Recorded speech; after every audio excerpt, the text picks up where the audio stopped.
Hello everyone, and welcome back to the world of Viridia.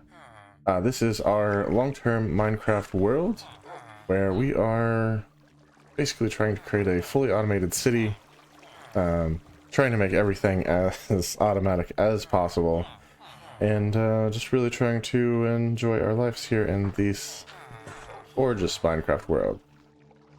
It's my world, so I'm a little biased. You may be able to tell.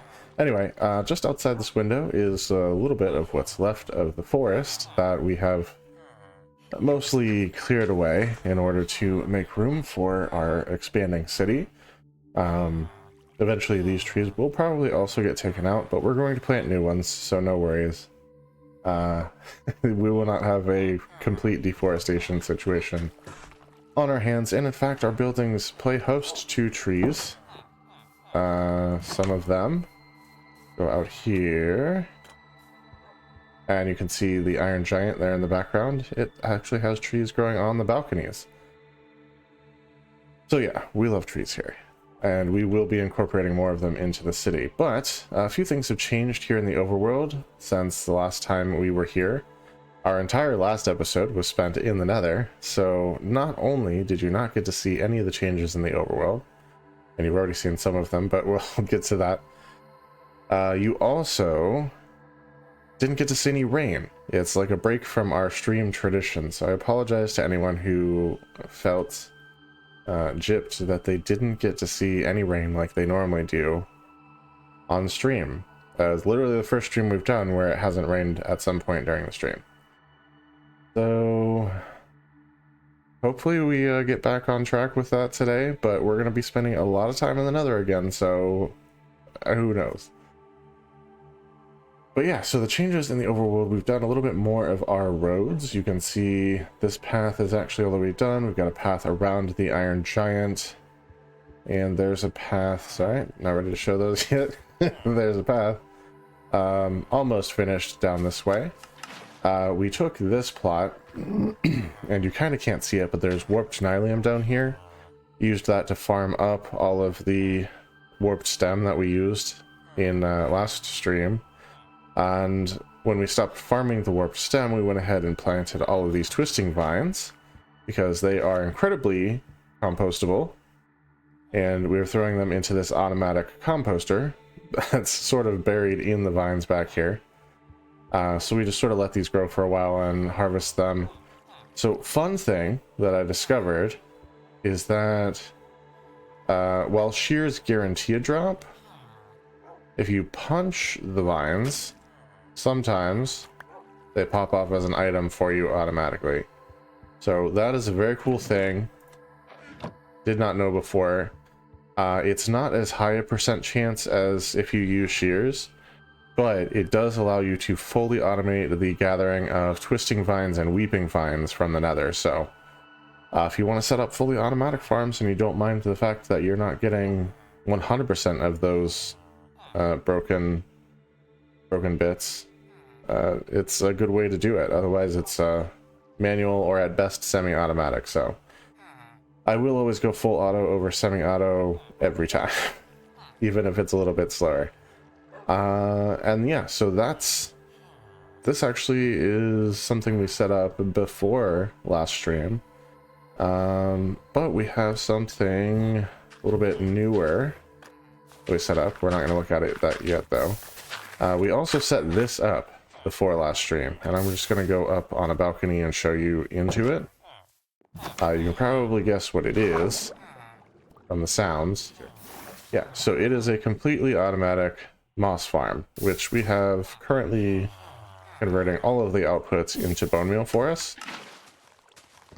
This is how we got most of the bone blocks for our build in the last stream, and how we'll be getting bone blocks for most of the builds in the near future. Once we have the gold farm set up, we'll be able to replace this with a complete permanent build. All the bells and whistles, this at the top, filtering systems down below, auto crafters, all the fun stuff. But right now, we just needed a mess of bone meal, and so we made this temporary farm. I did use iron blocks as the building blocks, just kind of as a flex, because we have so many that we can literally just use them for a temporary farm. And then once the sun comes back up, after we sleep, we'll show you the last new temporary farm in the overworld. And then then it's going to be story time, but we'll be heading down to the nether for that one. I'm going to show you the last temporary build that we have, and it is this beauty. This cobblestone monstrosity. You can see here we have soul soil, and over here we have blue ice. And if you didn't see, this is basalt, because we have lava right above. When the lava comes down and touches the soul soil and the blue ice at the same time, it generates basalt. So we have ourselves a basalt generator. I put glass here because when I use this, excuse me, bud, it's kind of dark, but as I'm mining, the glass lets me see, and I can tell when it's like nighttime, so I don't stand here. Well, mobs are spawning all around me, and endermen are griefing my stuff and all that. We did generate a fair amount of basalt from it. That should get us started today, but we will probably need a lot more. Hence why we set up this temporary farm. If you're wondering how collection works, we have a row of hoppers down here that feeds into this chest, and on top of each one is a hopper minecart. We have the tracks going in this direction so that the fact that they're sitting next to each other doesn't make a whole bunch of like entity collision stuff happen. It just sits perfectly in the middle, and they all sit next to each other and behave. If you didn't have the tracks facing this way, probably would have a harder time doing that. So yeah, if you build something like this, I'd strongly advise doing the tracks like this and putting the blocks on either end so these don't move, because when you put them next to each other, they do want to move, but the blocks kind of keep them in place. So yeah, that's all that. But again, this is just a temporary farm. I'll have to look and see if there's a way to fully automatic this one. I don't think there is, besides like the TNT duper method. So this one, I think we will probably be setting up a semi-auto farm for. You literally just sit there and hold the mine button, so you're just like constantly mining. And then the hoppers and everything do all the rest of the work. So, but yeah, we'll have this at the top, filters down into silos and auto crafters and all of that. But yeah, so that's basically the changes to the overworld since last you were here. And now I promised you a story, but we need to get down to the nether before we can tell that one. Alright, so here is what we built in the last stream. It is looking gorgeous. I believe this is, yeah. Show you some modifications there real quick. But you can see we've got the shelves in place all the way down this section. This is the only section that was not done. This was already finished. So this is all complete. So this is level 1 of our Nether Nexus.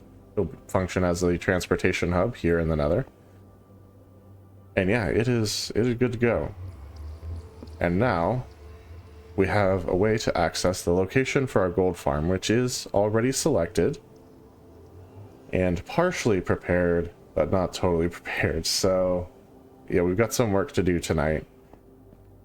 And it starts at the end of this hallway. Yeah, we've got the road going all the way around.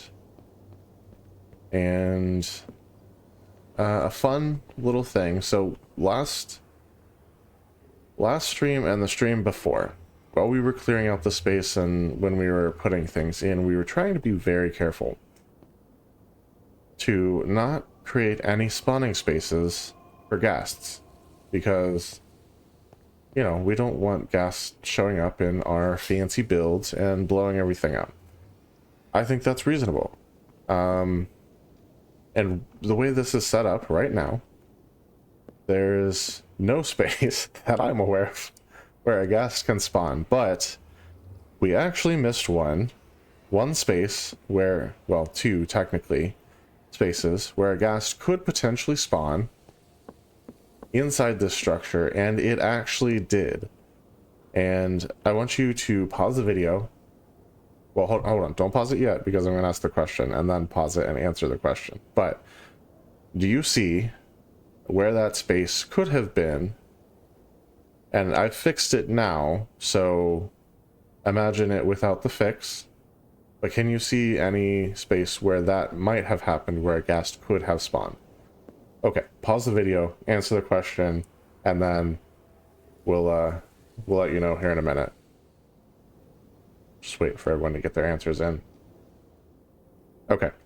Either you have submitted an answer at this point, or you just don't know and you want to find out. So let's go ahead and give you the answer. And hopefully nobody cheated. But it's here. It's these two blocks right here, because we did not have torches here or here. And if the spawning engine selects this block, you have 2 blocks to the side, 2 blocks to the side. That's 5 across. It doesn't count portal blocks, just the frames. So you had 5 blocks across this way, and at least 4 blocks in height. Ghast can spawn there, and same thing right here. And one did. At some point, I don't know when, a ghast spawned on one of these 2 blocks, and because it was part of the way through the portal, it instantly teleported to the overworld. I go up to the overworld to get the warped stem that I had left behind to finish this, following the stream and some other work that we did down here. And I spawn in to the inside of a very surprised looking ghast. I was also surprised and swung my sword wildly a couple times and managed to kill him. I have proof in here. We have our ghast tier. You can see it there in all its glory. This came from the ghast that we killed in the overworld after it came through the portal, and I will show you the advancement just to prove that as well. I can find it. Probably another one, right? Yep. Uneasy Alliance. Rescue a ghast from the Nether, bring it safely to the overworld, and then kill it. I didn't mean to do it. It just sort of happened, and there it is. We have officially gotten the Uneasy Alliance advancement, and you know that my story is true. So yeah, I put the torches here now, because this will, if it selects these blocks again, it'll be like, okay, this block is not open, there's not just air here, so it will no longer be able to spawn in these spaces because we now have the torches there. And I'm just, for the record, not because of the light level, they can spawn at any light level, because there's an object in the space besides air. Okay, does that make sense for everyone? All right. So yeah, that's that's story time with Stable Loop. Let's go do some work on making space for this gold farm. And we do have some nether bricks. I'm thinking we might use these instead of bone blocks for the build. I haven't decided yet. I know I still want to stick with the basalt, so we're going to keep the basalt with us and use that.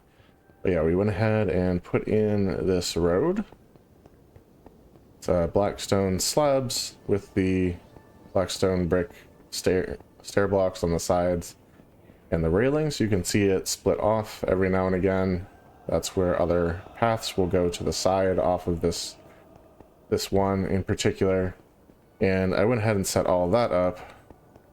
This is where we bridged over with the like open area, and you can kind of see down into Soul Sand Valley. But we're actually pretty well protected, thankfully, on this road, even in that open space, just because of like the angle and what have you. All right, and this officially is where this plot begins, and it's a larger one. It's actually 4 of our 19 by 19 plots mushed together, and that should give us the space we need for this farm.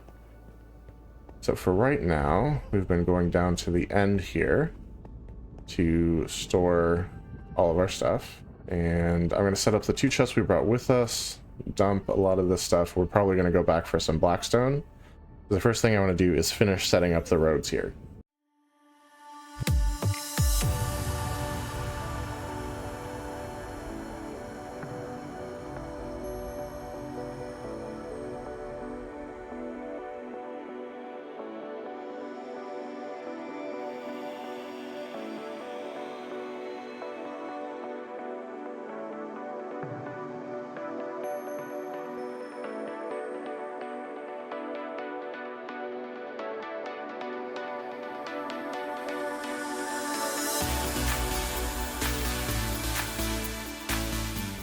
Alright, it's got that section done. Now we're going to be putting down torches again as we go.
Now we've dug into this a little bit by putting these borders up. These might line up perfectly with the plot, which would be wonderful.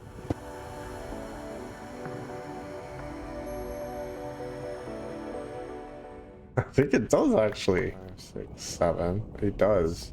Beautiful. It should do that all the way back too. That'll let us do a nice, clean grid across. We'll be able to do our slabs in the pattern like we did before to prevent ghast spawning. Yeah, that's great.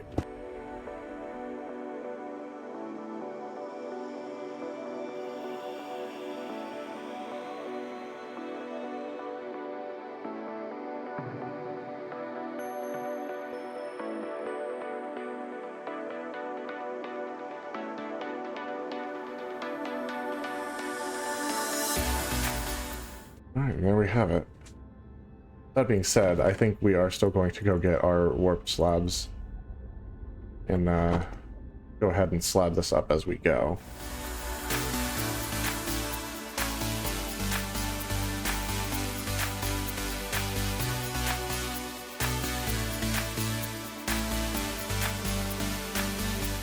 There we go. I was looking for some bedrock to confirm that I was at the right height. And there it is.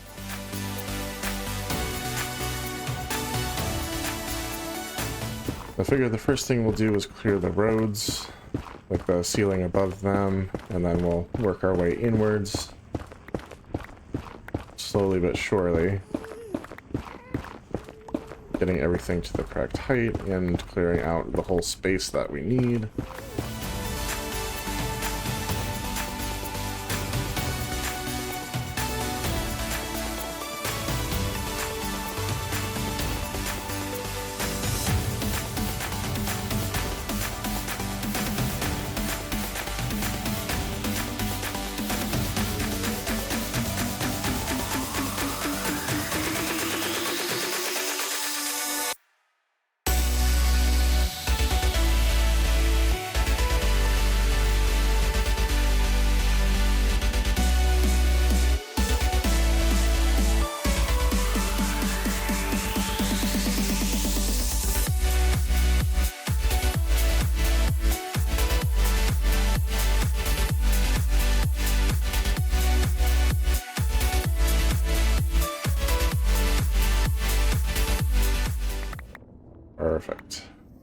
finish this hallway off.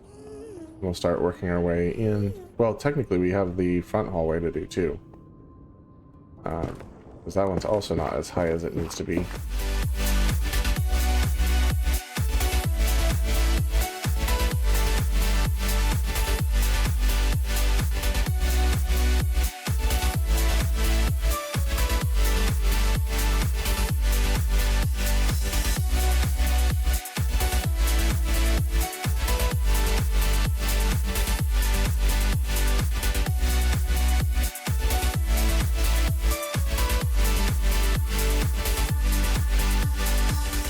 While we do some digging here, I think it makes sense to go ahead and just talk about what we've done this week, briefly. If you weren't here earlier in the week, we did finish the upper level of the Nether Nexus, which is going to be our transportation hub here in the Nether. That is that build that we came into when we first got down here, with all the warped wood, and where we talked about the ghast spawning on the temporary cobblestone portal frame. Yeah. So that was basically the Tuesday episode, and we really just built that entire time. We already had the basalt pillars up, the polished basalt, that is part of that build. But everything else essentially needed to be done. We did the blackstone roads inside the structure and out around the outside of the structure. We did all of the bone blocks and the quartz block placement, and we put in almost all of the warped wood detailing. And we can start clearing out this. So after that, once the cameras were off, we made the hallway down to this site and did the blackstone and iron bars for it. So it would be a safe and reliable way to get down here over and over and over, because we're going to need to move resources back and forth. That's kind of the whole, like, setting up the infrastructure before we set up the farm kind of thing that we try to do here on Stable Loop. And now we're in the process of digging out the plot that is going to house our gold farm, which again is another example of setting up the infrastructure before we do other stuff. Because we're literally setting up the gold farm to have access to the quartz that we need for automation of all the other stuff. And we managed to find enough of it in the wild to do the automation for the wheat farm, which we went ahead and did because, you know, I was hoping it would give us enough bone blocks to do the Nexus and the outer structures for him. But it literally has not even started producing bone meal yet. It hasn't even started producing... Yeah, it hasn't started producing bone meal or white dye, let alone bone blocks, so... it's got a ways to go before it starts making those for us, which is why we set up the temporary farms to generate resources faster that we needed right now. Like I say, we will build more permanent versions of those in the future. And I didn't say this before, but that bone meal farm is not of my design. It's created by another Minecraft creator, which, let me see if I can pull his name up. The design was by Creato, CR1ATO. So if you are unfamiliar with them, check them out. Very cool design. I was impressed by it. It did everything I needed it to do. So thank you, Creato, for designing that farm. It works great, as you probably already know. The Basalt farm, on the other hand, is of my own design, using concepts that I've picked up along the way. It's one of those things where, like, nothing in the game is probably original. I'm sure someone has done it before. But the idea of saying that it's my design or someone else's design is like whether or not I used a tutorial, like followed a step-by-step tutorial to make it or not. For the bone meal farm, I 100% did, and that's why I'm doing credit, and for the basalt farm, I did not. That's the result of wiki research and prior knowledge. So there are great basalt farms out there, and if you don't like mine, I encourage you to find those for yourself. And the cool thing is, because you use ice for it rather than water, they can be set up in the nether as well. Alright, we'll take out this last little lip, and I think that's going to have us to the height that we need to go all the way around this thing. And then we can start stripping back the layers and working our way towards center.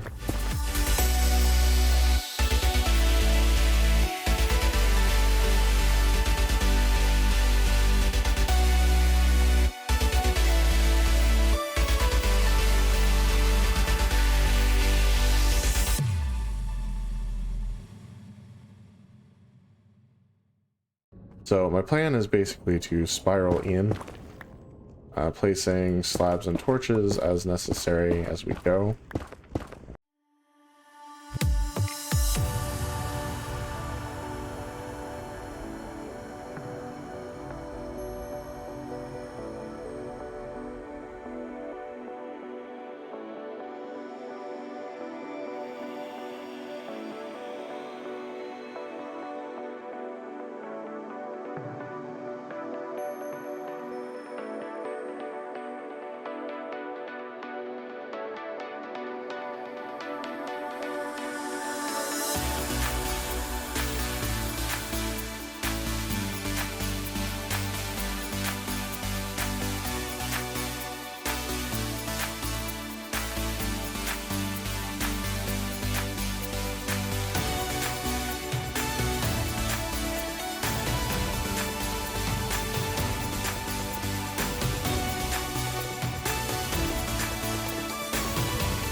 So we'll finish making this, like cutting out this strip, and then we'll go back and put in the warp slabs. And we might not have enough wood to do it all the way, but we'll take it as far as we can.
And there we have it.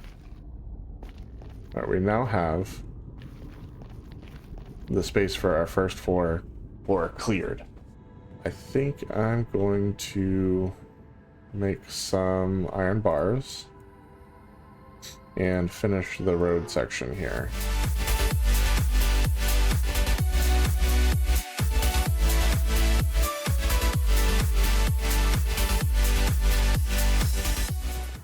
Yeah, we only had 6 left, so we had to make all that we had there. But yeah, we've actually gotten quite a bit done this stream. Digging out that whole area is no small feat at all. And we got the roads installed.